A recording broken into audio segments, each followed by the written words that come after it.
Hi, my name is Tammy Spellbring. I am the Deputy Director for Clinical and Treatment Services at Behavioral Health Services Division under the Healthcare Authority.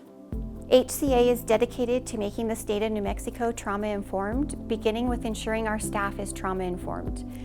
HCA is providing training with Dr. Bill in what trauma and informed care is that is based on SAMHSA's concept of trauma-informed approach.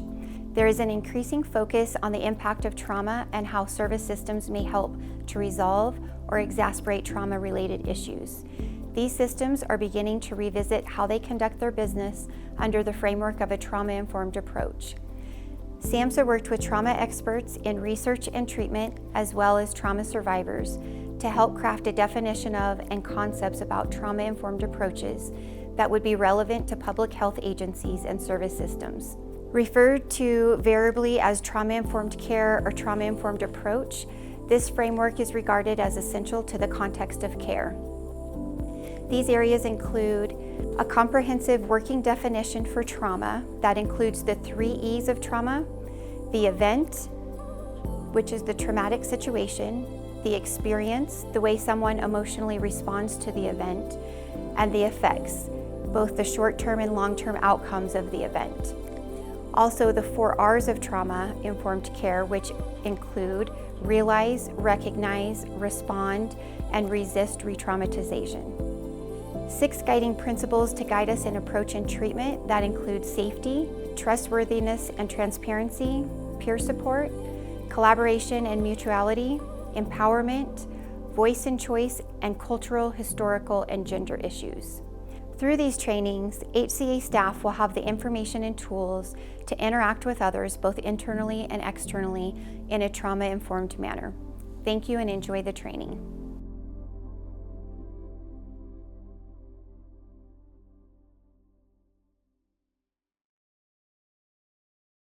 Welcome to New Mexico's Healthcare Authority. This webinar introduces trauma-informed care for a trauma-responsive workforce. My name is Bobby Beal, and I'm a licensed clinical psychologist, founder of Life Adventures for All and the co-director of the Center for Innovative Practices, Ohio's Child and Adolescent Behavioral Health Center of Excellence, located at Case Western Reserve University. I have over 30 years of experience working with youth and their families in a variety of settings, including outpatient, day treatment, residential camp, and within the school systems. The common factor across all clients and settings would be the high degree of exposure to trauma and traumatic stress. The purpose of this training is to make sure our workforce recognizes and responds appropriately to people who have experienced significant trauma and stress. So, let's take a look at our learning objectives. At the end of this presentation, participants will be able to summarize SAMHSA's key concepts and principles of trauma-informed care. SAMHSA is the federal government Substance Abuse and Mental Health Services Administration. This understanding will allow you to respond appropriately and supportively to our clients, customers, and families. We'll also dive into the ACEs, or the Adverse Childhood Experience Study. That launched thousands of subsequent studies about trauma and the impact it has on long-term health and wellness. We'll explore how trauma disrupts our neurodevelopment, especially when someone experiences 4 or more categories of trauma before their brain is fully developed. In addition, we'll take a close look at stress responses and survival skills in both clients and staff. We'll also define traumatic events and understand the prevalence of trauma in our society today. And finally, we'll identify specific trauma-informed responses to better engage and partner with people who have been traumatized. So, this is SAMHSA's definition of trauma in 3 stages, dubbed the 3 E's of trauma. Individual trauma results from an event, a series of events, or a set of circumstances that is then experienced by an individual as physically or emotionally harmful or life-threatening, and that has lasting or long-term adverse effects on the individual's functioning and mental, physical, social, emotional, or spiritual well-being. This framework for understanding trauma was developed by a working group of researchers, practitioners, trauma survivors, and family members convened by SAMHSA. It's important because it creates a framework for understanding the complex nature of trauma. Let's begin by focusing on those events. One of the goals of this presentation is to help everyone shift their thinking. We just learned that events, the first E of SAMHSA's explanation of trauma, remember that events can be a single event, a series of events, and or chronic conditions, including ongoing abuse or living in poverty. Individuals can experience that trauma directly. They could witness it happening to somebody else or feel overwhelmed hearing about events that traumatized others. The focus on events places the cause of the trauma in the environment, not in some defect of the individual, including the notion that anyone could deserve trauma. Many times people need help or seek treatment because they're dealing with their own or others' difficult emotions or challenging behaviors, which are the effects of trauma, not because there's something inherently wrong with them. When we focus on the events or conditions that created those effects, we shift the problem to the trauma and don't fault or blame the person who's suffering. This is what underlies the basic credo of trauma-informed approaches.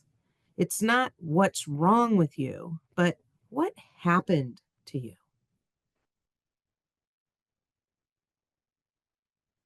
So this is a little history about the ACE study. When and how did we become so aware of trauma? It was that ACE study, but where did the ACE study come from? Let's start back in 1985 with Dr. Vincent Felitti. He was the chief of preventative medicine at Kaiser Permanente in San Diego, which is an HMO out on the West Coast, running a clinic for morbidly obese adults. Dr. Felitti was doing good work, and his clients were pleased to be losing unwanted weight. But unfortunately, a portion of his patients would put that weight right back on, which can be very dangerous to their long-term health. So he began interviewing them individually about why they weren't sticking to the obviously successful program that they were involved in. They told him that eating and overeating helped them to cope with sexual trauma from when they were children.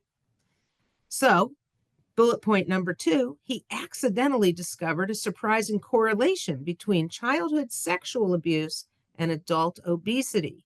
Eating was used as a coping mechanism. Eating could be both comforting, and the resulting weight gain could sometimes protect them from unwanted contact or even attention.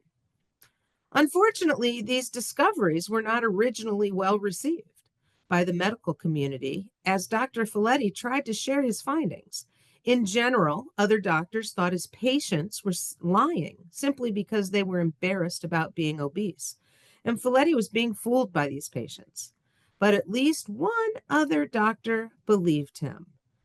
Enter Dr. Robert Anda from the CDC. He is a medical epidemiologist, and he was looking at the connection between childhood trauma and adult health. Together, they put the Adverse Childhood Experience Study up as a joint research project conducted by Kaiser Permanente Health Maintenance Organization and the Centers for Disease Control and Prevention, or the CDC. Participants were recruited to this study between 1995 and 1997 and have been in long-term follow-up for health outcomes since that time. The ACE study was the largest scientific study of its kind, analyzing the relationship between categories of adverse childhood experiences identified as ACEs, adverse childhood experiences. There's 10 of those categories on your slide right now. And they compared their exposure to those categories against adult health status almost 50 years later, related to the long-term health and behavioral health outcomes later in life. They had over 17,000 participants, which made it a very robust study, and they were able to extrapolate a lot of the data and make inferences about different parts of the population. The results indicated that there were 10 common adverse experiences that fell into 3 different areas. The 3 areas are in orange boxes at the top: abuse, neglect, and household dysfunction. Those first 2 areas, abuse and neglect, aren't a big surprise, right? That's why we have child welfare departments in every state. Abuse and neglect are considered to be individualized experiences or things that happen directly to a child, versus the last area, household dysfunction. So children could be abused physically, emotionally, or sexually, or they could be neglected physically or emotionally. These are not unknown to us, and people have been looking and studying them for a long time. The big eye opener in this study was adding the other 5 categories under household dysfunction. Household dysfunction is usually experienced as a group because you have a group of people living in a household. And so any of these categories could impact or be impacted by any one of the people living in constant contact with each other.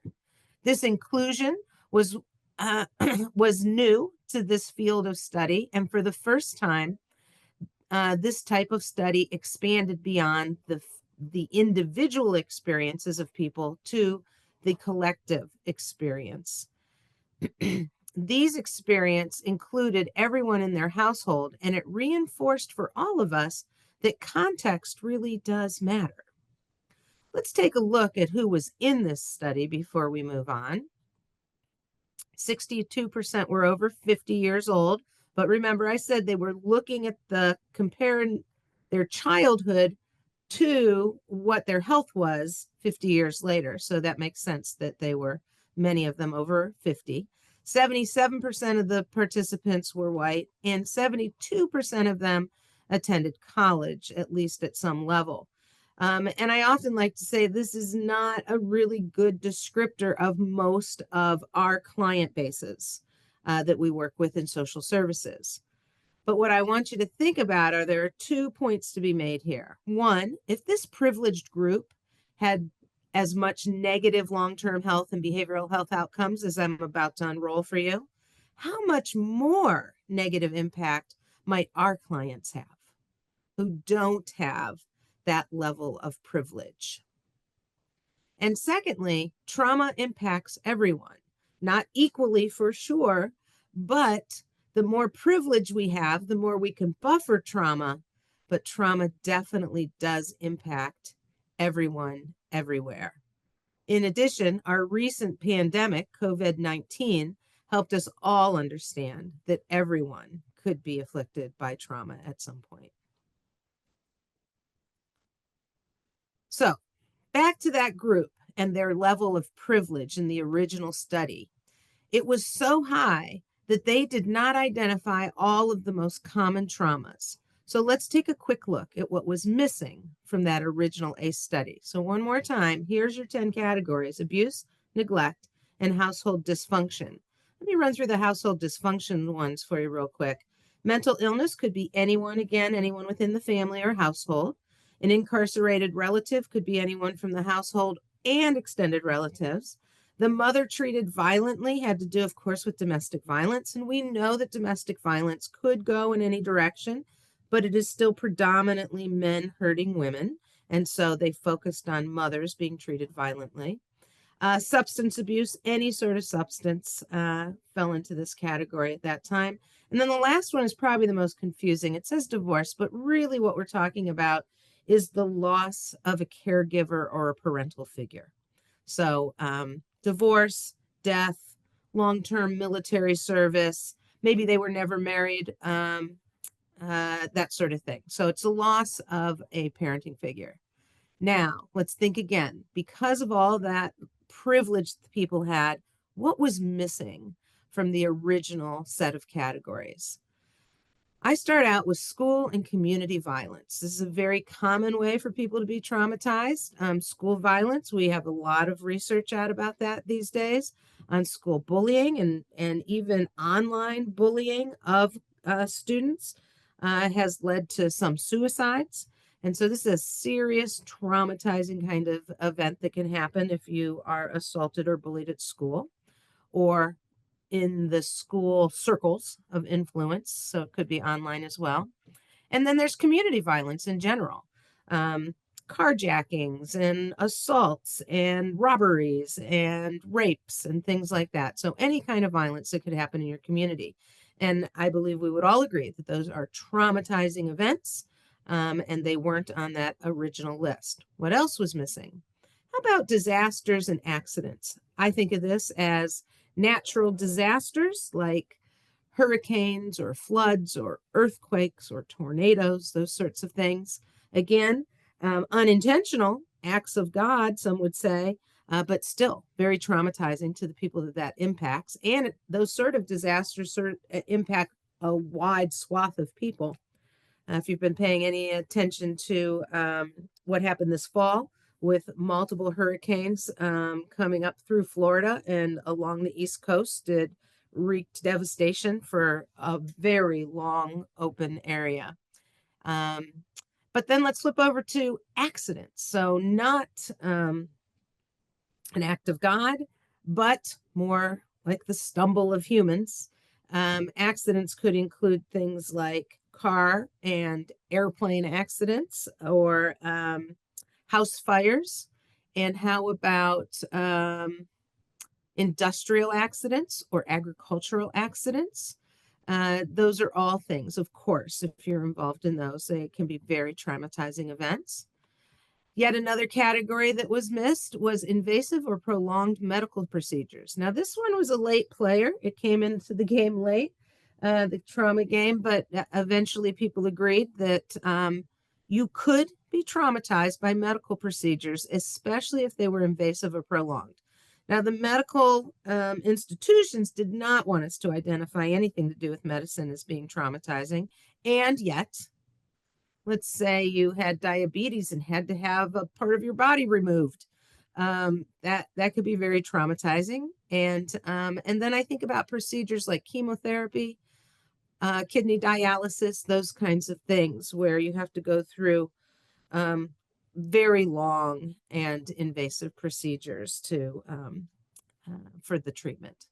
Now, I also like to point out that for children living in the household where there's an adult who is undergoing these medical procedures, it is a double threat to them. It's a double threat to the children because, first of all, they'd be worried about the health and well-being of their adult who's undergoing this procedure. And probably you are aware that chemotherapy makes you feel and look and be sick before you get better.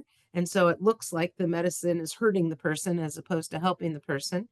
Those sorts of things. So they're worried about their person. Will they even make it through these procedures? And they're very frightened about that. And then the double whammy is that if I'm related to the person who's sick or having these procedures, is that what I'm going to get? And when am I going to get it? Next year? When I'm a grown up? When I'm old? I don't know. And so there's this overriding concern and fear that the medical condition itself could be problematic, and the fact that I could get it in the future is also traumatizing.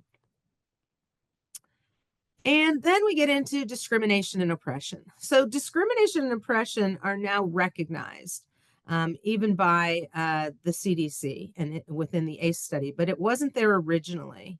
Not only can discrimination and oppression strike as acute or individual traumas, but it is also chronic traumatic stress. To live with constant marginalization, where you don't live with all of the privileges and rights as the other members of your society, ends up taking a toll on your health and your well-being, the same as the other traumas. And really, very few are exempt from this category. Women in general suffer from the patriarchy. We're blocked from some careers, or even if we break into those jobs, we won't make the same amount of money as the men will. And of course, we have some clearly identified cultures that suffer directly from discrimination and oppression in the United States, starting with our indigenous populations, who were identified as savages and were either slaughtered in military attacks or removed from their lands and placed into reservations to limit their existence in our world. Then we have the forced relocation and enslavement of Africans in America, not just a crime in the United States, but we were very active in slavery for hundreds of years. And we should also mention Jewish people who suffered through the Holocaust when Hitler led the charge to exterminate them during World War II. These are all examples of cultural and historical traumas. While we'd like to think we're several generations past some of these horrors, we now understand that the human brain doesn't let go of that history. It turns out that our brains retain stress markers that are passed along across generations in our DNA strands. And of course, many are still living with ongoing discrimination and oppression today. And finally, poverty, the ultimate chronic stress.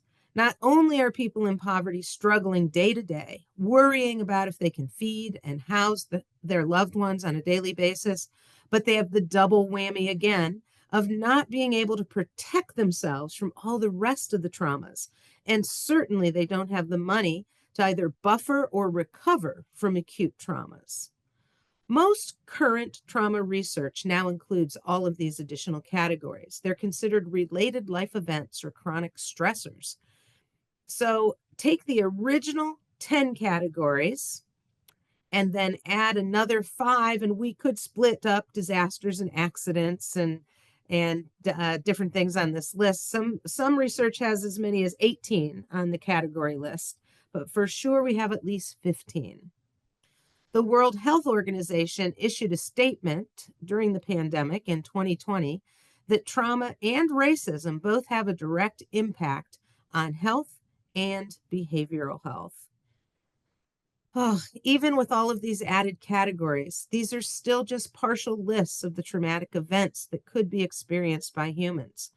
And we don't rule out trauma based on a list. There are a very wide range of events that can be potentially traumatic. And if somebody tells you that something happened to them and that it made them feel traumatized, we just need to believe them. So they don't have to fit perfectly into our list. But this is a pretty comprehensive list of all of these different categories. Here's a few more that I'd like you to keep in mind. Trauma can be caused by events that the individual doesn't even remember, such as events that occurred in early childhood. If you are traumatized prior to the development of language, you will never be able to talk about it, to articulate what happened to anyone. But you may still have emotional and neurological responses that are related or connected to those early stressful events.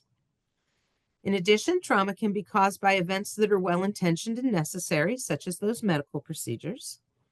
And trauma can be caused by an event that didn't happen to the person directly, but to a group that he or she identifies closely with, as in slavery, the Holocaust, or genocide of the Native American people.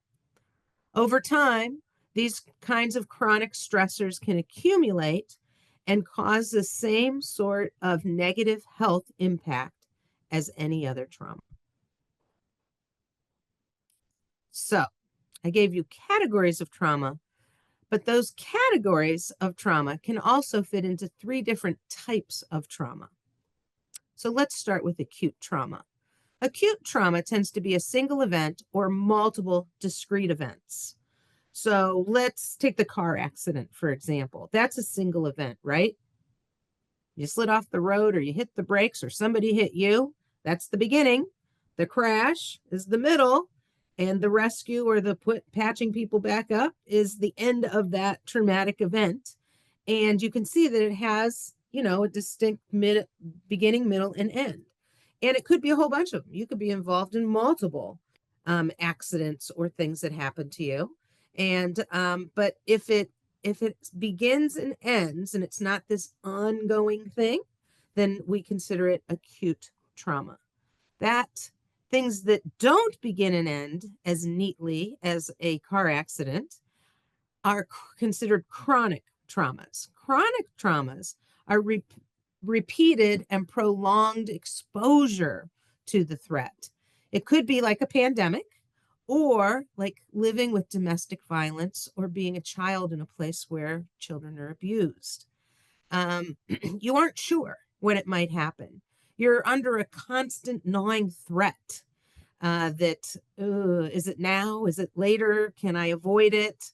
The fear and the stress wears you down emotionally and physically. And that kind of stress and pressure can have those same long-term negative impacts on our health that acute traumas do as well. Finally, we have complex trauma. Complex trauma, according to the National Children's Traumatic Stress Network, complex trauma describes both children's exposure to multiple and often repeated traumatic events. Think about that child who's being sexually molested on a semi-regular basis in their own home. And that the trauma is often of an invasive interpersonal nature, meaning that it's with somebody that the child felt like that they should or could trust, and then that trust was violated. The wide-ranging and long-term effects of this exposure is very complicated. One of the reasons that this is so complex is that these events are very severe and pervasive, like sexual abuse or profound neglect. And they occur early in life and can disrupt many aspects of the child's development and their formation of their sense of self and their identity. Since these events often occur with a caregiver, they interfere with the child's ability to form a secure attachment. Many aspects of a child's healthy physical and mental development rely on this primary source of safety and stability, their parent or caregiver. Why do we focus so much on childhood trauma anyway? Don't we all get exposed to traumas occasionally? I was in my 30s when I had a motorcycle accident. It was hugely traumatizing and I was life flighted out of there. We focus on childhood trauma more than on adult trauma because those experiences change how a child's brain is wired. This childhood focus is because the human brain is not fully developed until we're in our 20s. Ladies, early 20s, you're fully developed. Gentlemen, mid to late 20s, you're fully developed, which means that your prefrontal cortex connects to the rest of your brain, and you have you're smarter globally. You understand the gist of things. You can put things together. It doesn't have to be spelled out for you, those sorts of things. But this focus on childhood trauma is because your brain isn't fully developed as a child. And when you have a whole bunch of trauma as a child, it literally changes how your brain is wired. It is called disrupted neurodevelopment in the ACE world. The trauma changes how your brain responds to threats and stress. We'll get to more on that soon. So, the ACEs across the lifespan. How do adverse childhood experiences that happen here in the middle affect the rest of your life until you die? And what happens before those adverse childhood experiences? There are, I want you to understand that adverse childhood experiences influence the entire lifespan from conception through death, okay? And here's how it works. First of all, we're going to dip below the surface. The two newest additions to this pyramid, we call it the ACE pyramid, and you can find it on the CDC website, or you can Google ACE pyramid. You will absolutely find this.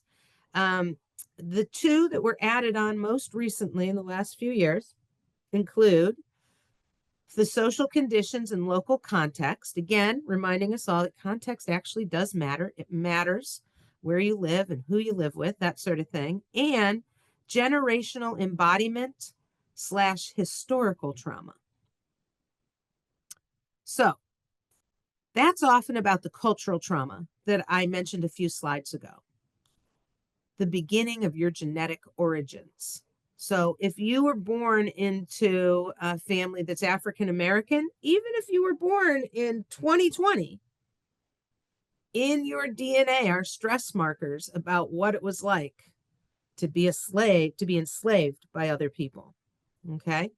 And so, and there's a whole field of study. It's going to come back. Polyvagal theory has some things to say and do about this, and epigenetics has some things to do about this. So it's how we pass along these traits and markers across the generations. So it makes a difference what your culture and what your early genetics are, what your origins are.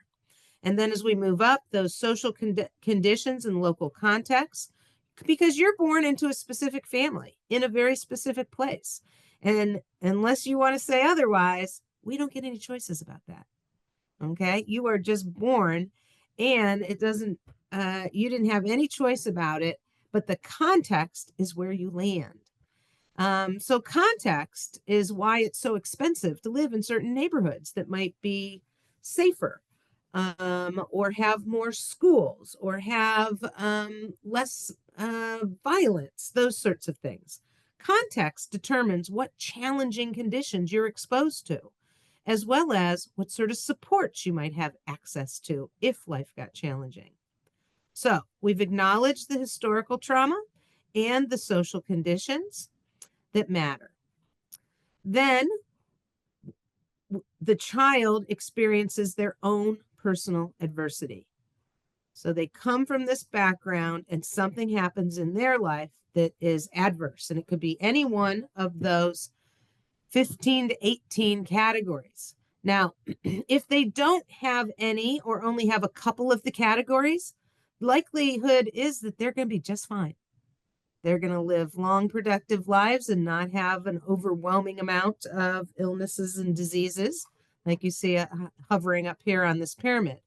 But the cutoff here, folks, is that if they experience 4 or more of those categories, not individual instances of abuse or neglect or any of the other categories, but categories. You just tally up the number of categories out of at least 15 that we've already identified. That is enough trauma or stress to disrupt their neurodevelopment. And if you think about it, 4 just isn't that many. We used to think that a score of 4 or more was unusual, but now I believe a score of less than 4 is more unusual. I encourage you to hit pause on this recording and just tally up your own ACE score. Look at the last few slides and see, out of the 15 different categories we've identified, which ones impacted you before you were 25 years old. Moving up the pyramid, we see that disrupted neurodevelopment causes a variety of social, emotional, and cognitive impairments. Just think about it again. If you're repeatedly worried about trauma, oh, I'm going home and it doesn't feel safe to me. Maybe there's a predator in the neighborhood, or a bully at your school bus stop, or even an abuser in your own home. You probably aren't able to settle your mind or body and learn typical developmental tasks or educational lessons. So you might not be good at making and keeping friends, social impairment. You might fall behind at school, cognitive impairment. You might have a hard time managing your emotions because you feel stressed and lousy a lot of the time. Maybe you even think that you deserve some of these awful things that have happened to you or to your family. This all leads to you adopting health risk behaviors. Folks, all that means is that your brain literally compels you to do things that might give you some relief. even if only for a moment. So, what are these risky behaviors? We're going to we're going to take a deep dive into them soon, but just be aware that your brain compels you to do things, take substances or take risks, um, in order to try to not feel as lousy as you're feeling.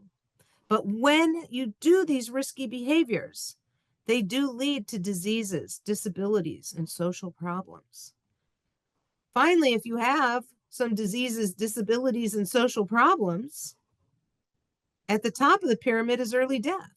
Because how many diseases and disabilities can we actually have before it takes a toll on our own lifespan?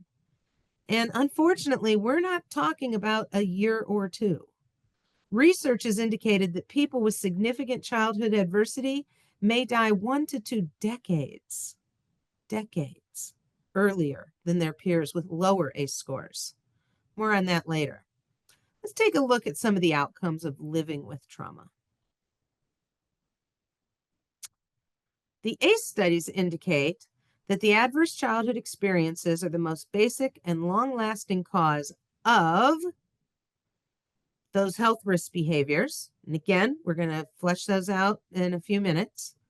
Mental illness, so psychiatric diagnoses, social malfunctions, not being able to make or retain friends, maybe not able to support or maintain your family. Maybe you get out of sync, like very early childbirth. You become a parent at 14 instead of 24, those sorts of things. So social malfunctions, diseases, we talked about the diseases. They are very closely linked to those risky behaviors. Disabilities, earlier death, and healthcare costs. So much of our healthcare costs is related to the to adverse childhood experiences. As a matter of fact, many researchers and scientists now believe that childhood trauma is the largest public health issue of our time. Let's take a deep dive about what they mean by health risk behaviors. So before I flip to the next slide, I want you to think about, what do you think risky health behaviors might be that could contribute to all of these negative things? There we go. They're on the top line there. Let's focus on that top line first. The other 10 things on the slide are the problems that come out of having these behaviors. First, overwhelming trauma disrupts your brain. Then your brain compels you to do things that aren't good for you. Trauma does not make you want to get up and get healthy. And so many highly traumatized people, as they become adults and live out the rest of their lives, lack physical activity. They do not want to get moving. Trauma makes you want to stop moving. It makes you want to avoid people and places and just sort of close up on yourself. Then we have all of those substances: smoking, anything, drinking, and substances. Any kind of drug use, both legal and street, pharmaceutical and street drugs, okay? It's using them to ease the stress and strain of trauma as opposed to using them for their original medicinal purpose. So your brain's idea, related at least to all of the substances in the middle here, is just try something like this. It might make you feel better, even if just for a few minutes, or perhaps it'll just numb you out for a while and you don't have to think about the trauma. So your brain is literally encouraging you to do these things that eventually will kill you because of all of these health risks at the bottom of the page. But let's not forget this last one over here in the top right corner: missed work. Missing work is absolutely a trauma response. You don't feel good. You don't feel energetic. You don't feel hopeful. You don't want to go to the office. You don't really want to interact with other people. so you avoid going to work altogether.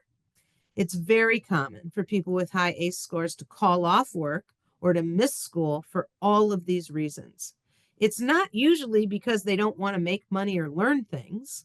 It's because they just don't feel up to it. So if you have colleagues or children who are not willing or able to get up and go to school or work, I want you to think about, is there a trauma history here? Because without dealing with that history, we're unlikely to just order them. Threatening them with consequences does not very often change their behavior. There are a few other risk behaviors that didn't make this chart that I'd like to mention. Sexual behaviors. Highly traumatized people tend to lean either into lots of indiscriminate, unprotected sex or avoid sex altogether. Neither unhealthy relationship with sex either way, right? Another category of problem behaviors is taking risks for the rush. So think about behaviors that give people a rush. Shoplifting is one that is constantly reported as, they get a high from shoplifting, from getting away with it, for stepping out of the store with something in their bag or under their hoodie or whatever. Speeding, both just speeding, driving your car, or doing speeding things like racing motorcycles or horses or those sorts of things. That sensation of just going as fast as you can. And jumping off of high places. So people who like to jump off of big bridges or waterfalls or things like that. These are all behaviors that give us an emotional and neurological rush, a boost, a high, allowing us to not think about the trauma for a moment. Now, truthfully, none of these behaviors are actually helpful. They all have to do with numbing, avoiding, or escaping ways to cope with unpleasant feelings. So that's all about those behaviors at the top. And I want to remind you that as your ACE score increases, so if you're down at that 3 or 4 number and this you're just on the edge of having some of these problems, as your ACE score increases and you're up in maybe a 6 or an 8, or maybe you've tipped over 10 and have some all the way up into those categories included in the 15 categories that we listed. As your ACE score increases, the risk for all of these health problems increase in the exact same way. This is called a strong and graded increase. So the ACE score goes up and the risks go up and the disease and disabilities go up. And it's very, very consistent. As a matter of fact, if you go check out that CDC website or Google the ACE studies, you will see tons of bar graphs that just say ACE score and smoking. And the higher the ACE score, the more likely you are to be a smoker. ACE score and intravenous drugs. The higher your ACE score, the higher the use of intravenous drugs, those sorts of things. So these are ultimately the top 10 physical and mental health problems that people tend to have. Now, these are the big hitters. These are the ones that we know and measure and recognize appear the most in our health systems. And while it's true, you also need to understand that there are a lot of other negative, long-term, and expensive things that happen to people. One that I was kind of curious about was the broken bones one. And I think I'll mention something about that later when we talk about emergency room visits. But it is kind of amazing how all of these problems are tightly tied to adverse childhood experiences. All right, we're going to shift gears for a minute here. We recognize that trauma impacts everybody, and that the younger you are, the higher the risk of the negative impact. And so let's remember some things as we go through the rest of this program. First of all, you understand that 4 or more categories are all it takes to disrupt a child's neurodevelopment. Okay? And so the younger a kid is, the more easily their neurodevelopment is disrupted. And this does indeed go all the way up into your early 20s. Okay. 4 or more categories, not events, but categories, causes you to reinterpret how you respond to stress and what you do to protect yourself. Okay. It's worth mentioning here that even though we're talking about kids and how they are impacted neurologically the most by trauma and traumatic stress, it's still worth noting that when you work with these kids, they do not have those long-term health problems that I just showed you, right? So you're not working with 8-year-olds who have cancer and depression and strokes. Now, yes, of course, there are some young children who have different things, but that's unusual. That's a very unusual thing. We're talking about people in their 50s and 60s and 70s who get this stuff and then just aren't able to really make it or live as long as people who didn't have as much childhood adversity. So back to this one, and we were explaining, here we go, that 4 or more categories disrupts your neurodevelopment and moves people up on that trauma pyramid so that they adopt those health risk behaviors. All right, the next thing I want you to think about is we don't want people to re-traumatize folks who have been traumatized, right? But it's really hard. And most people will say, I would never traumatize somebody on purpose, right? And I believe you. I believe you would not traumatize somebody on purpose. However, we accidentally traumatize people all the time. And that's because of triggers. Okay. So what you need to know is that what fires together wires together. And that is what creates triggers. And let me explain this to you. When someone is being traumatized, let's say by being mugged, for example, their 5 senses are on fire. All of a sudden, they're like, uh-oh, bad things happening here. Imagine that you're at a city bus stop. It's dusk. Sun is setting. About 50 feet down the road is a hot dog kiosk. So I want you to just think about all the sensations. You see the sunset, you smell the hot dogs, you hear the traffic. All of a sudden, there's somebody behind you, poking you in the back with what you assume is a gun. You still see that sunset. You still smell those hot dogs. You feel the temperature on your skin. You taste the gum in your mouth and you hear that traffic. Of course, being mugged or poked with a gun is going to be the thing that triggers you in the future. But that's not the only thing. It's also all of those things that your senses detected. Every single trauma has dozens of potential triggers that can haunt you.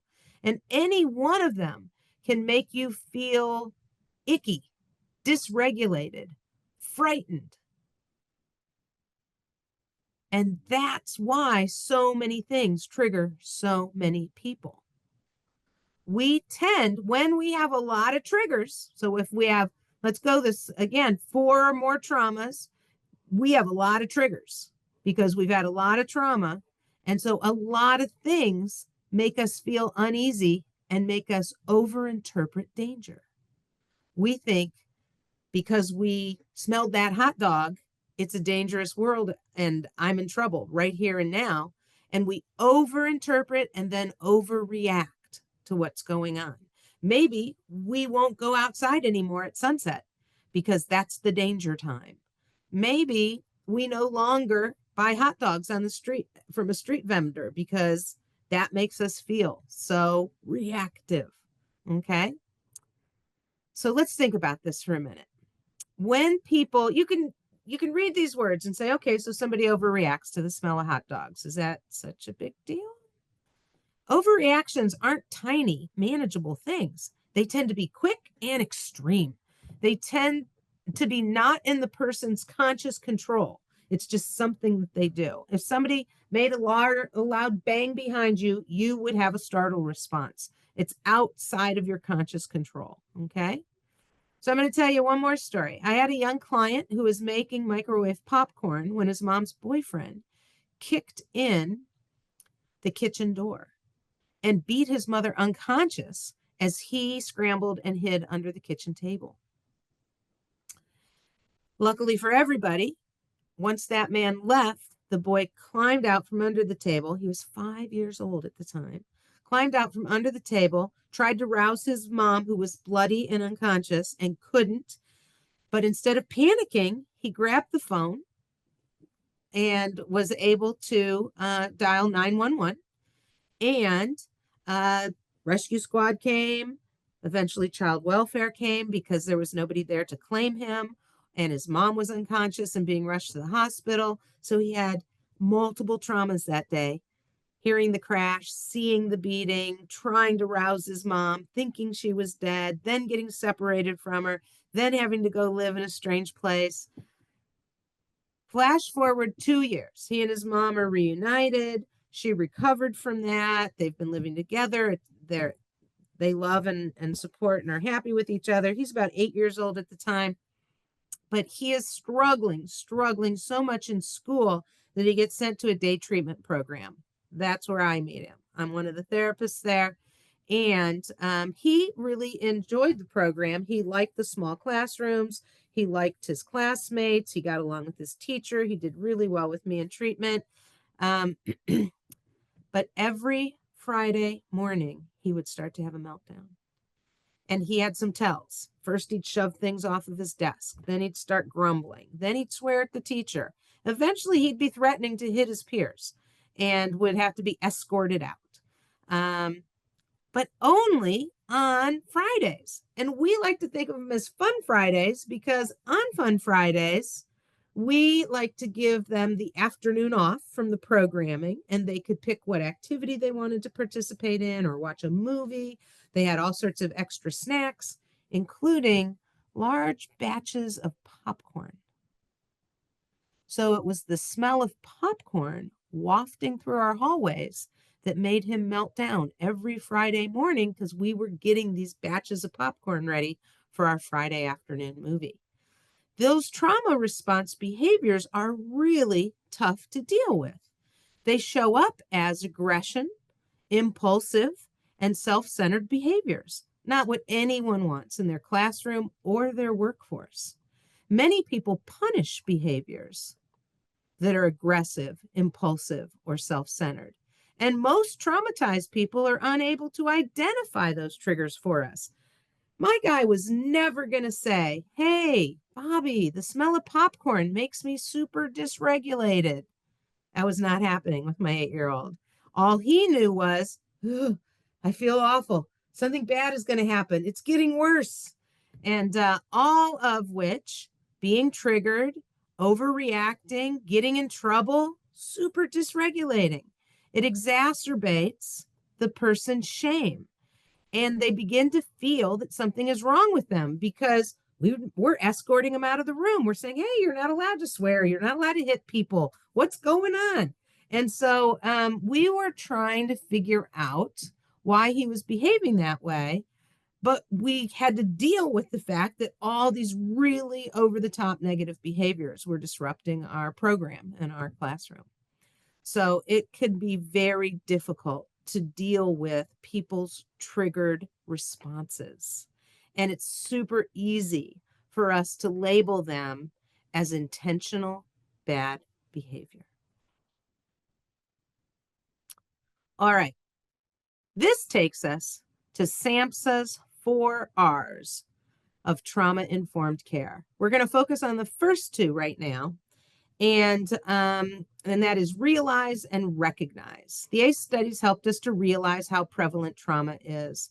And I'd like to mention that people in the helping professions, like all of us, often have higher ACE scores than the population at large. The general thought is that we go into the helping professions to help others and to break the cycle of trauma. But we definitely, people in our professions have higher trauma scores than people in the general workforce. This, so we have to recognize that trauma is everywhere, and it's really everywhere around us. It's for sure in the populations that we work with and for, and it's also within our staff and our workforce. So then we also have to recognize, the second R is recognize the signs and symptoms of trauma in the clients, in the families, in our staff, and anybody else involved with the system. And honestly, that's why I was showing you how triggers show up.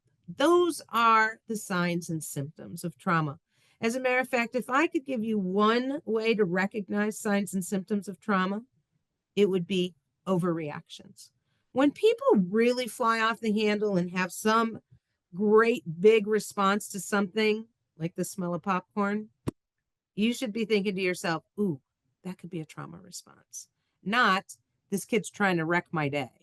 Okay, so recognize how those signs and symptoms of trauma might show up for you. We're going to get to responding differently and resisting re-traumatization a little later in the presentation. So, how is your brain designed to work? Here's how your brain works under very typical conditions. Input comes in through your senses. For example, your smartphone might light up. You get to observe it. You see the light flash. You interpret whatever flashes at you on that screen immediately. Is it a phone number? Is it text? Is it an emergency broadcast system? You know, you instantly interpret that, and you can process what is it telling you and evaluate your options.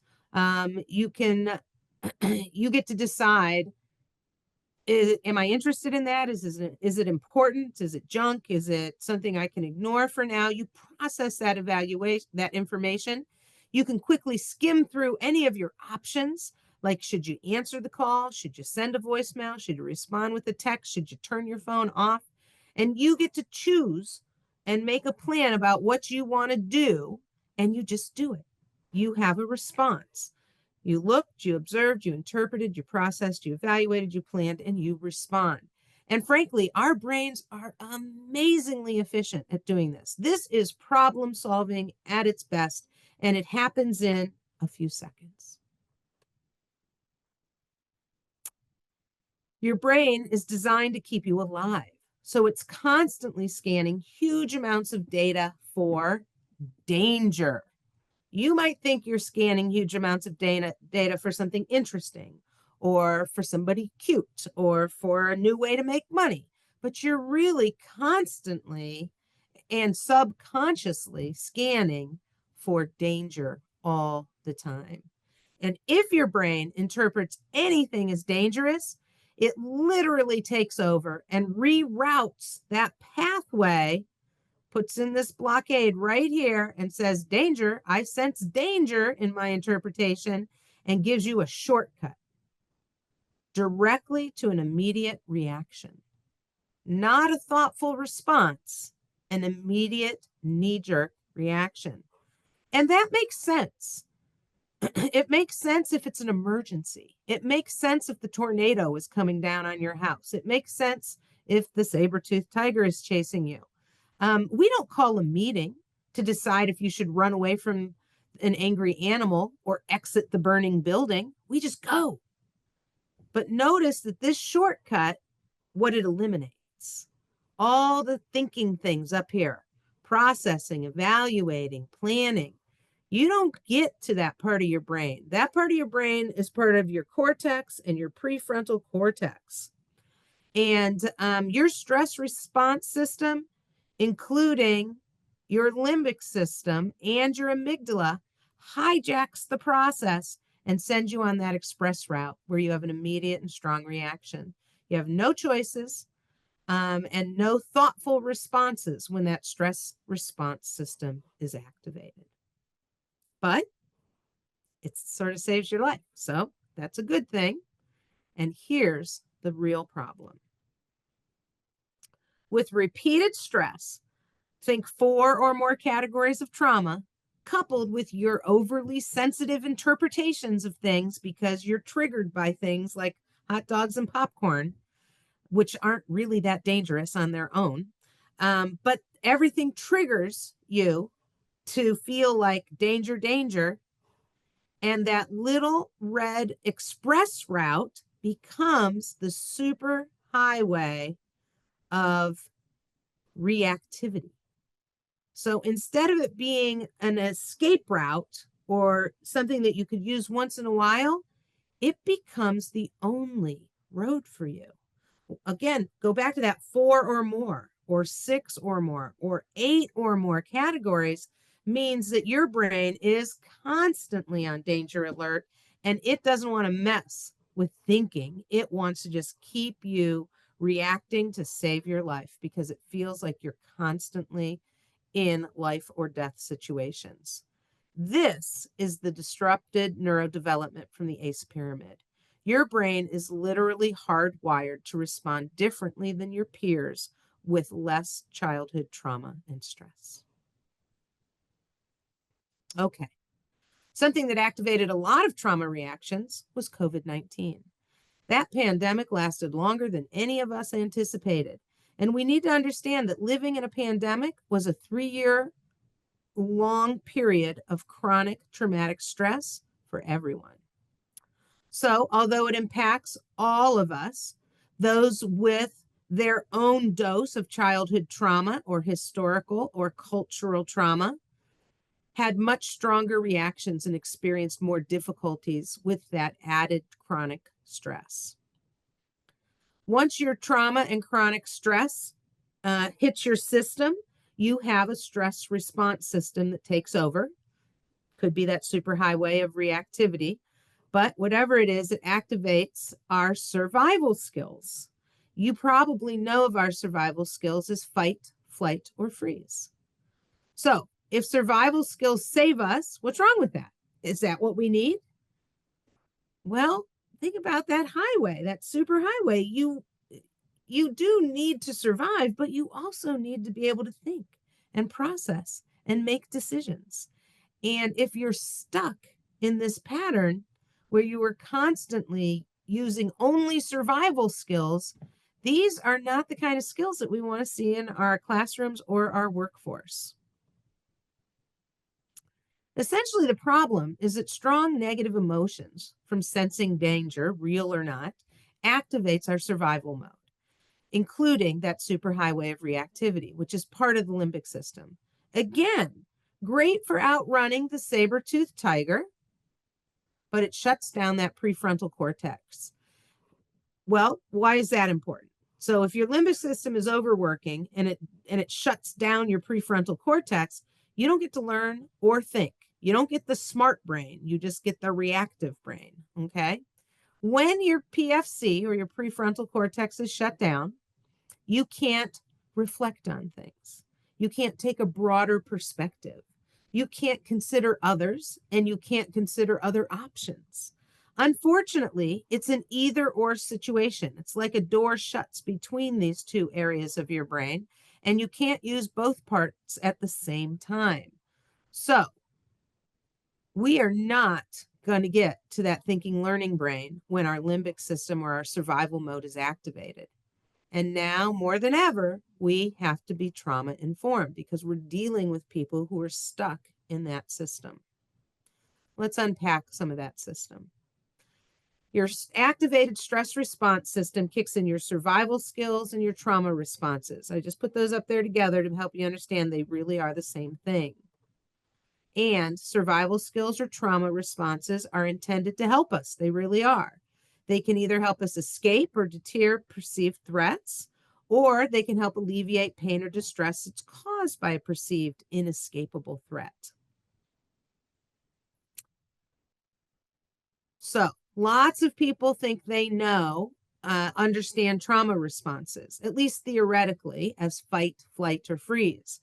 But trauma responses actually look like aggression, impulsivity, and self-centeredness. Now remember, that aggression is fight, impulsivity is flight, and self-centeredness is freeze. And everybody struggles with judging and punishing when they see aggression, impulsivity, and self-centeredness in real life. We don't like those behaviors. Some will claim the behavior they see isn't really a trauma response, it's just bad behavior. Or even worse, They see it as intentional bad behavior, that the person wants to respond that way and is doing it on purpose, when it's really their brain compelling them to do something to survive. So let's take a moment and consider some actual behaviors behind these words. For example, aggression has a lot of levels. As a matter of fact, if you were live training, I'd stop and we'd have a little brainstorming session on words that reflect aggression. And it could be a lot of low-level words like irritation or a short fuse or maybe a little argumentative, right? That could be the low end of aggression. But how about the high end of aggression? Threatening, screaming, physical attacks, verbal attacks. So aggression can be dangerous and scary too. Then we have impulsivity.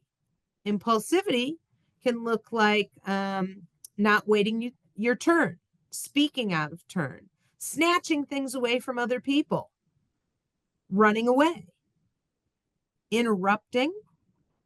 It could also, it can feel very personal and very intentional when people are impulsive around you. So it can feel like it's attacking or directed at you, but really it's just a legitimate trauma response. Their body and their brain are telling them, you have to do this thing right now because maybe it'll help you feel better. And then finally, self-centeredness.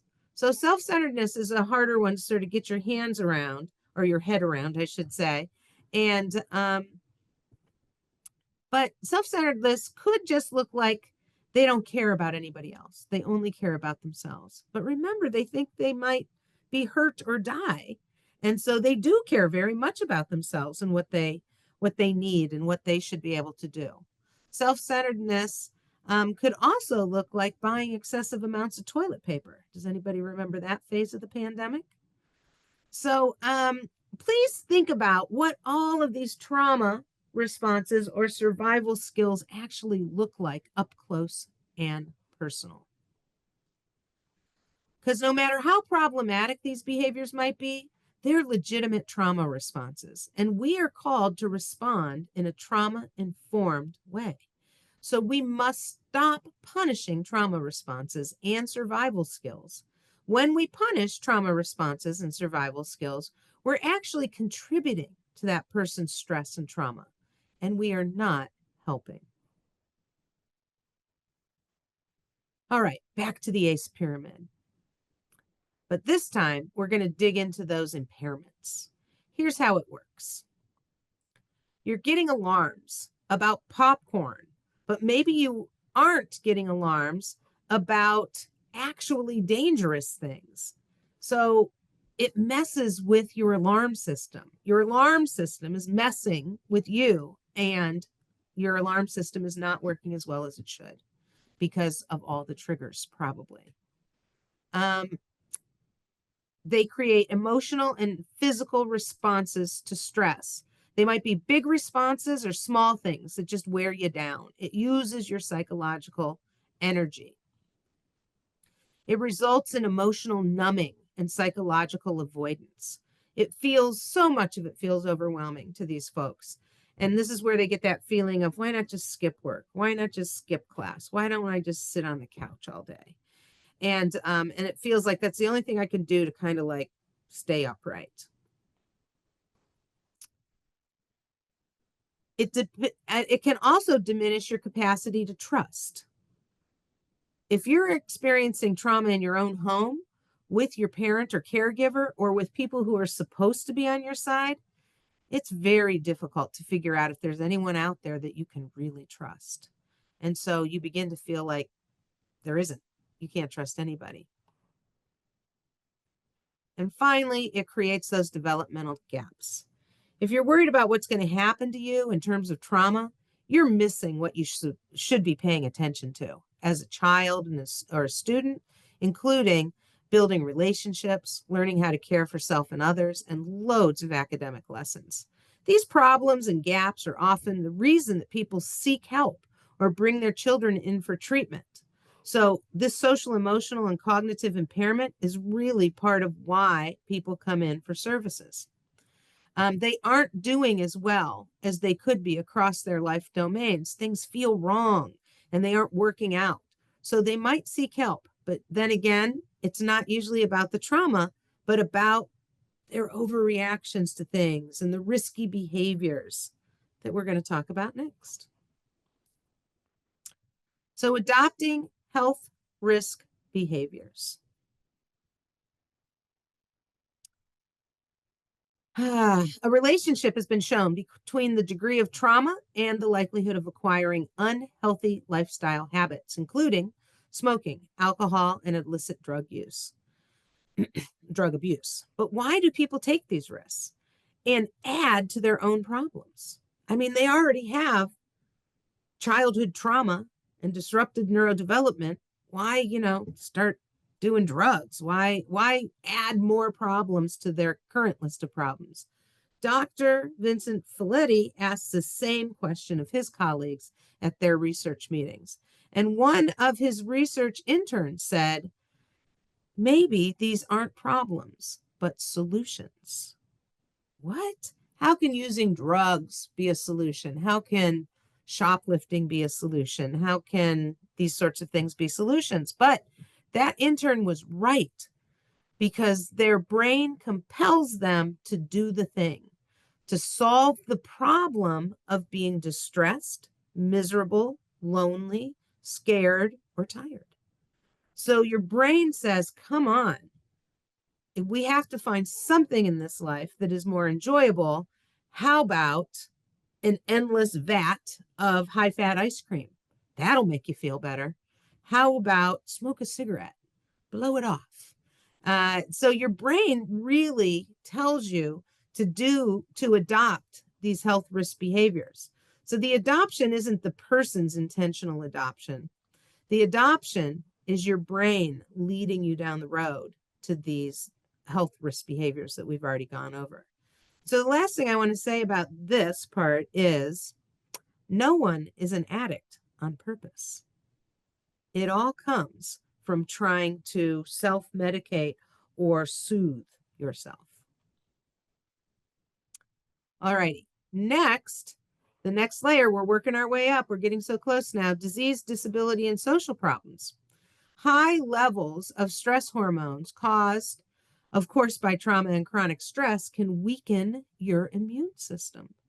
So when the saber-toothed tiger chases us, we get a rush of stress hormones, and they do help us run faster, jump higher, and escape the threat.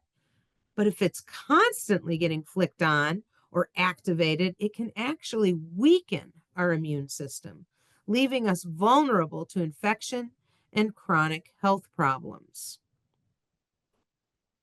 Trauma contributes to an individual's overall well-being and could play a significant role in the severity of all of these problems. Primary medical care, look, because these problems are for the most part medical problems until you get to the very bottom of the list.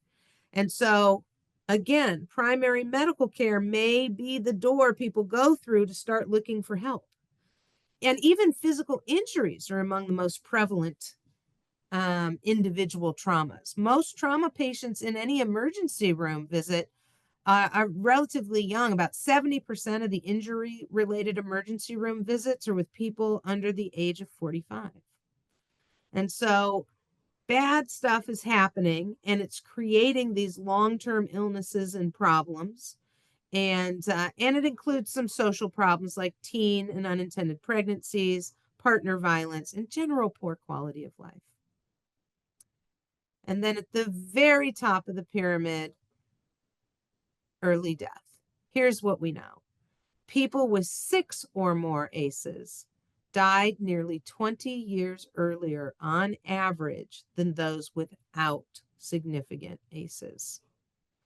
A study appearing in the American Journal of Preventive Medicine suggested that the 5 leading causes of death in persons with higher ACE scores include heart disease and strokes, cancer, nervous system, respiratory system, and digestive system diseases. These are all internal, serious health issues directly related to having ACEs. All righty. That was a lot of information to work through with very poor outcomes. So let's take a moment to check in with ourselves, because no one gets through unscathed, and traumatized people do show up for social services work in higher numbers. Let's pause to think about self-awareness and self-care, both requirements for successful work with highly traumatized populations. Before we take another look at the SAMHSA's 3 E's, let's take a moment to focus on us. How are you feeling? Do a quick scan of your body. How's your head, shoulders, back, torso, arms, hips, legs, feet, hands? Are you tense? Are you tingly? Are you blah? Are you uncomfortable? How's your breathing? Are you breathing a little shallow? We tend to breathe shallow when we lean into computers. Here's what I'd like you to do. Let's take a few deep breaths to release some of that tension. I'm going to teach you a breathing pattern that literally triggers your brain to say that you're safe and that you can relax. And here's how it goes. First, you take in a long, deep breath.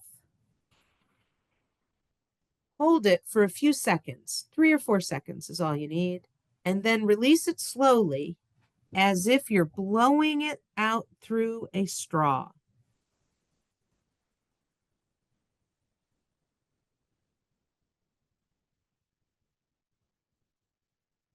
Long and slow.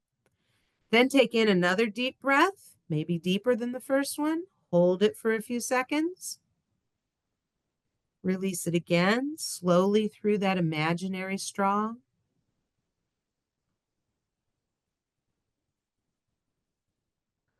Let's do it one more time. Big breath in. Hold. Out.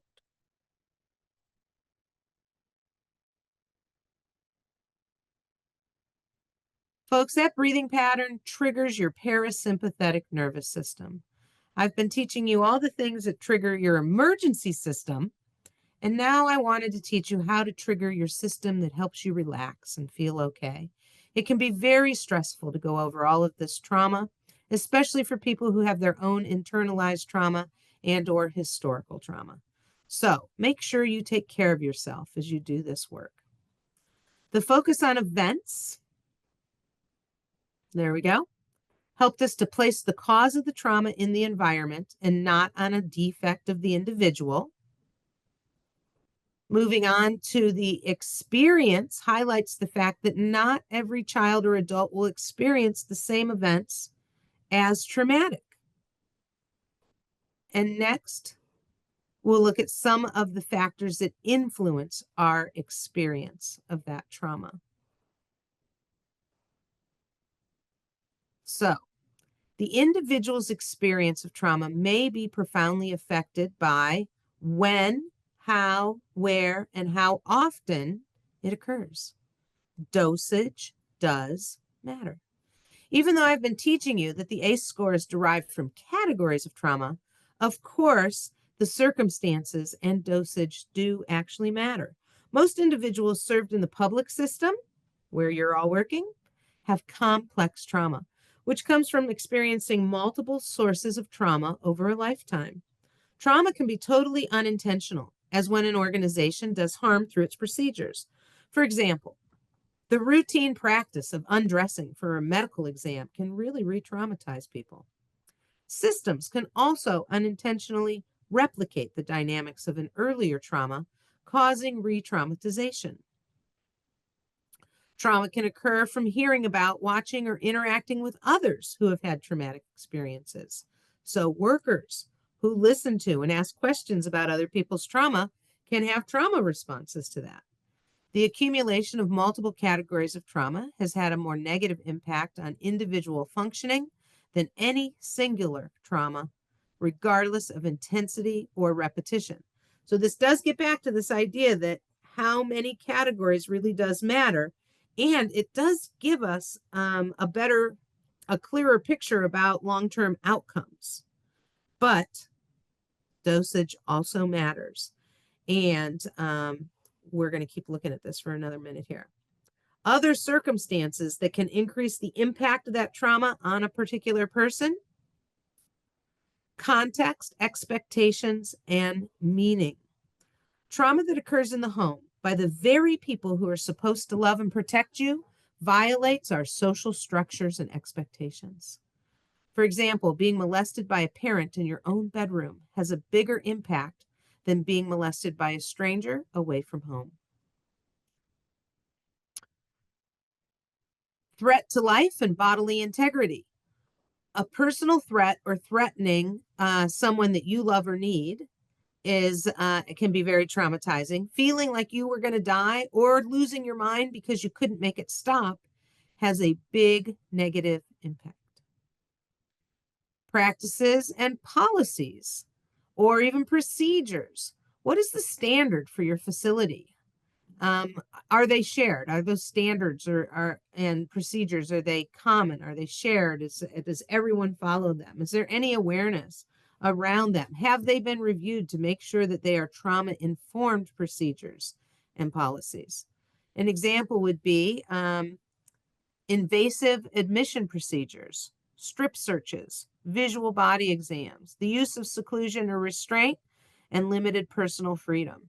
Simply removing a child from their parents' arms or care can be extremely traumatizing. Next category is humiliation, betrayal, or silencing. Not being believed by your own parents or others in power and authority has a huge impact on whether or not you're ever going to tell the truth about what happened.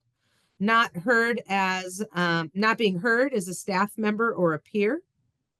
The client's trust being violated, opinion or personal experience not being valued, your thoughts and feelings about what actually happened to you. An example would be breaking confidentiality within the facility. So talking about a client to other workers, so that other workers eventually like, hey, I heard what happened to you. Keep confidentiality even within your programs and facilities. Ignoring a patient or a client's concern that they bring up to you. Not allowing clients to express or identify their own needs. And one more category, subconscious or unrecognized circumstances. Demands or events that happen on a regular basis that are not sensitive to individuals who have experienced trauma. For instance, repeatedly having to tell your story again and again. Got a new worker, got to tell it all again. Have an assessment by somebody different, have to tell them all over again.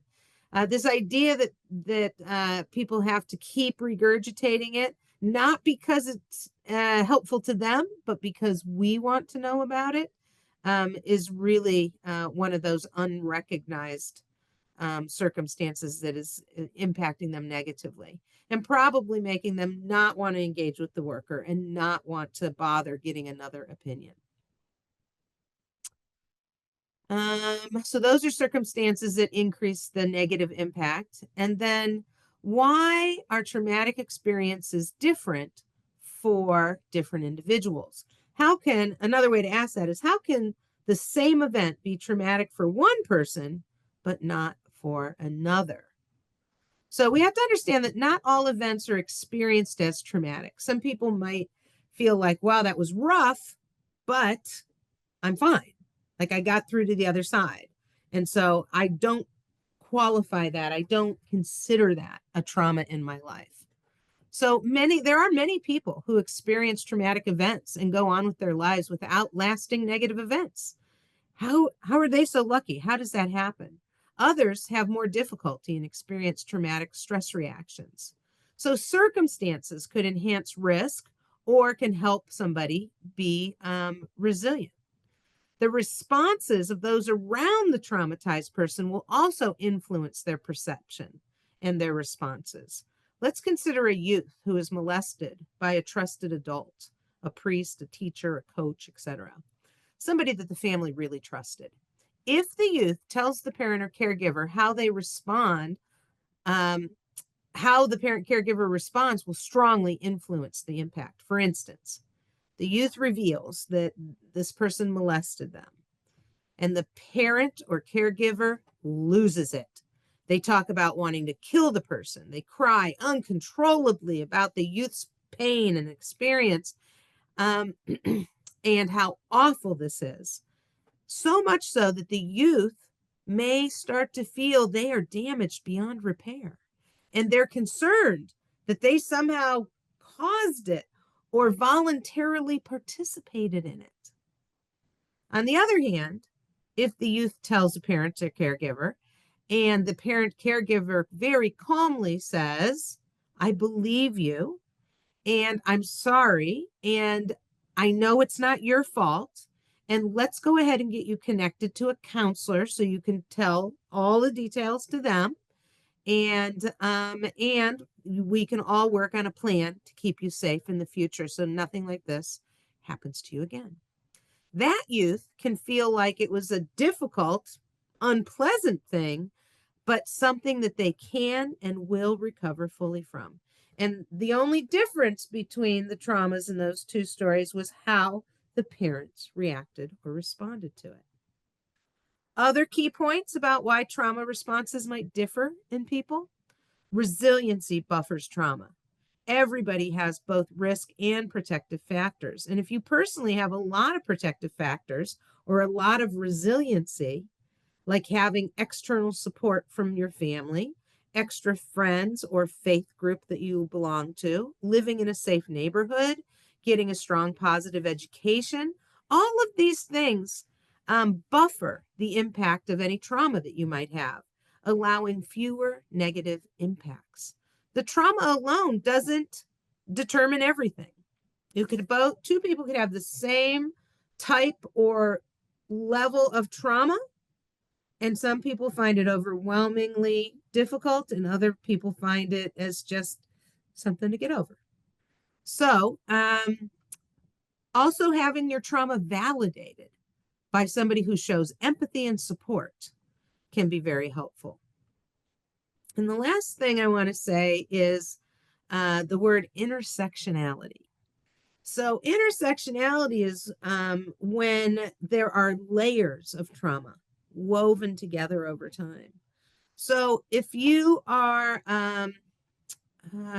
let's say you're a child who was molested by a trusted caregiver, horrible trauma, and this is going to take some work and some support and some counseling and those things to get over, but you're also an Indigenous youth, and you're also living in poverty, and you're also, do you see how the intersectionality of their life is creating more challenge and more adversity, as opposed to a youth who was molested but lives in the nice neighborhood, has support, already involved in counseling, those sorts of things. So we have to watch out for those layers of trauma and understand that they will increase the traumatic impact, the negative traumatic impact, and we need to be aware of that. All right, here. We're back to our 3 E's of trauma. We know all about all the events and how we could categorize them, and that people experience them differently. So it has to do with that word perceived, right? However you experienced the thing that happened to you, did you perceive it as harmful or life-threatening? And when you do perceive it as harmful or life-threatening, the effects are going to be more negative. So the identification of a broad range of potential effects reminds us that our response has to be holistic. We can't just focus on the trauma or on the symptom of that one trauma. Our goal is to support the whole person and try to help them learn and grow, or to live a satisfying life. So even though some negative event happened to them, they experienced it as harmful or threatening, and they have some adverse consequences, there are still pathways for them to learn, grow, and live a satisfying life. So let's take a look at some of those effects. Whew, okay. Trauma can cause short and long-term effects. So there are very short-term effects, like if there was a gunshot behind you, you would have a big startle response, and that's an immediate and short-term effect. Okay, you don't go on having the startle response without that loud noise. Okay, or there could be long-term effects like I'm real depressed and I can't seem to get myself off the couch and to go to work. Okay. So trauma can have both short term neurological and behavioral impacts or effects and long term effects. The effect of trauma can be that it disrupts your coping responses. So, what I want you to think about here is that we have coping responses, but maybe the trauma overwhelmed our coping responses.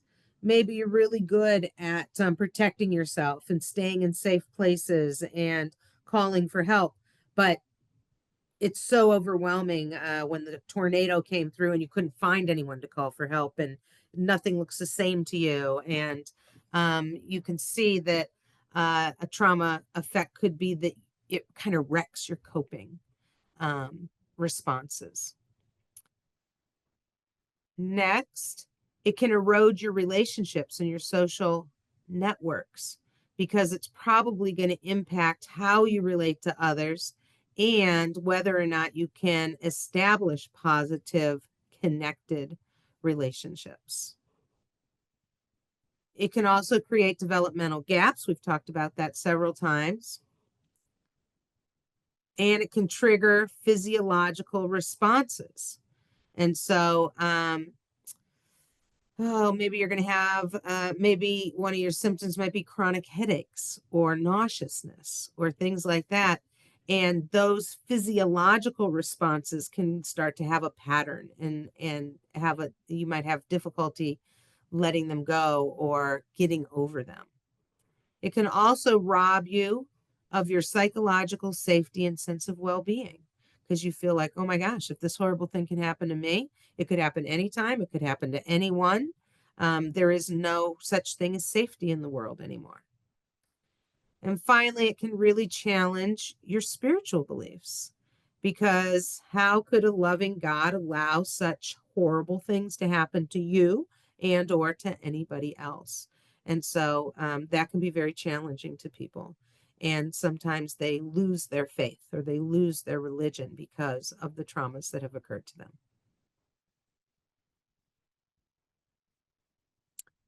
So these are some of the things that can really amplify the effect that a trauma has.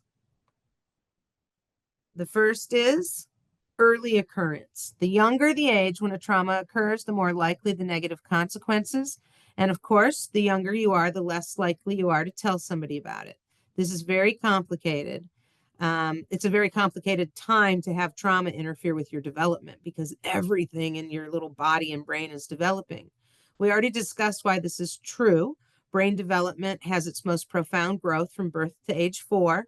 And even when the individual has no memory of the trauma affects the brain or their neurobiology. Shaming or blaming. Shame and humiliation are core features of the trauma experience for many people. These emotions can be devastating and impede the healing. One of the most important messages you can give a trauma survivor is that no matter what happened, it wasn't their fault in any way. Being silenced or not believed. Sometimes trauma survivors are intimidated by their perpetrators into not telling what happened. Other times, when they do try to talk about what happened to them, they're ignored or disbelieved. One of the most important things you can do for that trauma survivor is to give them a chance to tell their story. Healing starts when a person's personal experience is heard and validated. As an example of this, bullies often threaten their victims. If you tell, I'll hurt you or someone you love, and the victim is afraid to talk about it, or maybe doesn't want to talk about it because they feel weak or like they deserved it. And finally, when the perpetrator is a trusted figure, trauma is truly magnified. If it's a relative, a religious leader, a coach, a teacher, or a therapist, this kind of trauma is often called betrayal trauma because the sense of betrayal can be so profound. It's a violation of our social contract. Your parents should love and protect you. Adverse childhood experiences are very common. It's important to recognize the prevalence of adverse childhood experiences. Remember, 17,000 HMO members who were interviewed, they were all middle and upper class people with great jobs and medical insurance, not likely to have been exposed to street violence, extreme poverty, malnutrition, dislocation, natural catastrophes, or war. And still, 1 in 4 were exposed to 2 or more categories of the ACEs, which would equate to 25% of any group. 1 in 16 was exposed to 4 categories, or in addition, 22% were sexually abused as children. 22%, 1 out of 5. And 66% of the women experienced abuse, violence, or family strife in their childhood. 2/3 of the women witnessing this webinar more than likely have had that sort of experience as children, as little girls. This is of epidemic proportions and indicates the need to address childhood trauma as a major public health issue. In recent years, research, training, and information have helped build awareness about the impact of trauma on the lives of children. This awareness has resulted in new understanding about the importance of addressing existing trauma exposure and preventing re-traumatization. In public behavioral health, it says on your screen, 48% of children have experienced at least one of the 10 types of adverse trauma, adverse experiences. In public behavioral health, in the systems in which we all work, over 90% of the clients have experienced trauma. The leadership in federal, state, and local child serving systems, including child welfare, mental health, juvenile justice, education, primary care, Medicaid, and others, has recognized, the leadership has all recognized the urgency of changing that fundamental question from what's wrong with you to what happened to you. The challenge then becomes to ensure that this shift in paradigm permeates all levels of child serving systems and is disseminated to all individuals who touch the lives of children, from the policymaker at the state level to the receptionist in the local provider agency. Children with histories of traumatic experience are twice as likely to have chronic health problems, 2.5 times more likely to repeat a grade. Exposure to violence in the first years of childhood deprives children of as much as 10% of their potential IQ. We're literally hurting their brains so that they can't learn and get smart. So all of this requires a shift in thinking, and you need to use a trauma lens. Many people agree that we need to do this. And here's one of the things. Know that all behavior has meaning beyond just being bad or dysregulated. All behavior has meaning, and that symptoms are adaptations or survival skills. So symptoms are often stress responses, things that any normal person would do to escape or alleviate pain. So look for the strengths and the interests, because focusing exclusively on the problem doesn't offer many solutions. In addition, you could become a trauma trigger for the person that you're meeting with, because if that's the only thing you're interested in is the problem or the trauma, I don't want to see you because you're making me feel icky and dysregulated, because all we talk about is my trauma. And what we really need to do is build on success, not deficits, not problems, and not symptoms. And prevention can be more impactful than rescue. We need to work upstream on trauma.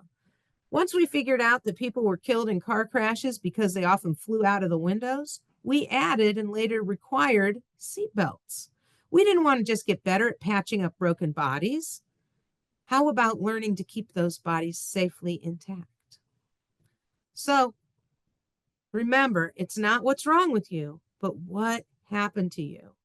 And once you figure out what happened to you, move on to how can we build you up? What can we do that would be helpful? Using a trauma lens means using a more trauma-sensitive approach. So here are some small shifts. These trauma-informed care questions could lead to better information, cooperation, and engagement. Instead of, what's your diagnosis? How about, what's your story? What brought you here? Instead of, what are your symptoms? How have you coped and adapted? Instead of, how can I help treat you?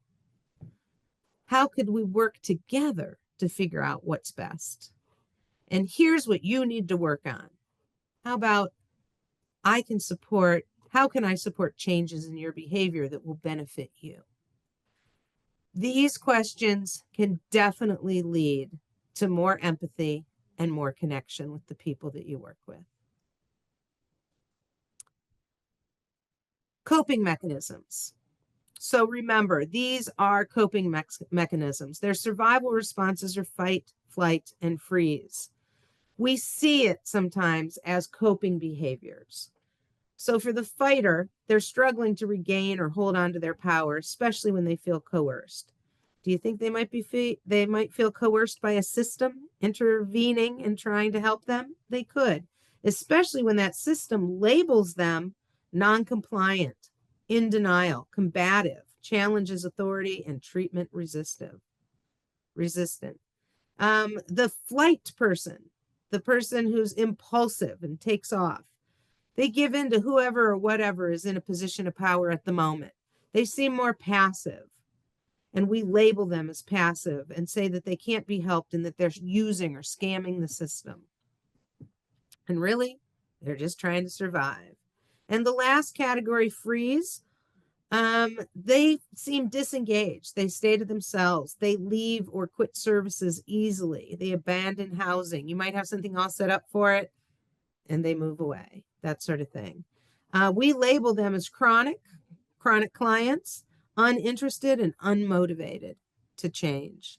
And these labels, while you might think that they're descriptive, they're just not helpful. And they definitely aren't words that create connection, empathy, and relationship. This is not how people heal. So let's wrap up our 4 R's. We realize there's a lot of trauma out there, so much more trauma than we ever thought. We recognize the signs and symptoms. There's a whole bunch of them, but know that if people are significantly overreacting to things, you're probably up against a trauma response. We need to respond by fully integrating our knowledge about trauma into our policies, procedures, and practices. We have to change how we respond and react to people. And one way to do that is to not blame them for their own traumas. And finally, resist re-traumatization.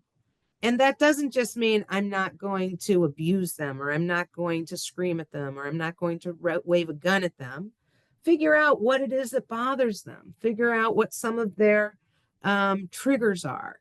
Help them figure out what some of their triggers are. See if we can get them to detoxify some of those things. But folks, once we know better, we must do better. So I want you to think differently about re-traumatization now that you understand all those triggers.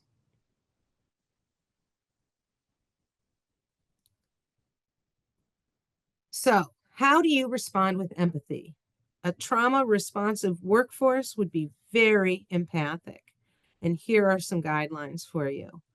Safety is your number one priority. Define it, talk about it, provide it, ask them what they would feel safe with or doing or how. This may sound simple, but it really needs to be highlighted because without felt safety and security, no progress or meaningful relationship will occur. So stick to that underlying that fundamental question of what happened to you and how can I help you to feel safe with me? Define it and provide it. Ask them what happened to you and talk to them about the fact that the reason you're having some of these difficulties and some of these reactions is because of what happened to you, not because you're bad, not because you're intentionally misbehaving, not because you don't want what's best for your children, but it's because of what happened to you and your brain was wired to think about it that way. Remember that symptoms manifest from trauma events. They are just adaptations. So symptoms, fears, physical issues, chronic pain, and all of these things, they're just adaptations to that trauma. And they may find some relief from the symptoms when and if we can make them feel safe again. And finally, healing happens in relationships. You could be the first person who offers them a meaningful, supportive relationship. So when you meet them, think about how to respond with empathy. All right. That takes us to the end of our program today. I would like to help put it all together for you. And the first thing you want to say is what happened to you. And then you can support trauma survivors with these 4 statements. I believe you. Thank you for trusting me enough to tell me. I'm really sorry that that happened to you. And I support you, whatever you choose to do. As you begin your trauma-informed work, understand the importance of establishing a relationship through meaningful engagement. Supporting that individual as they begin to share is extremely important. Demonstrating that you care, that you're listening, that you empathize, and that you are there to assist them in their journey makes you a trauma-responsive worker. So, thank you for your attention, and be trauma-informed out there for all of us. Being trauma-informed will help us all.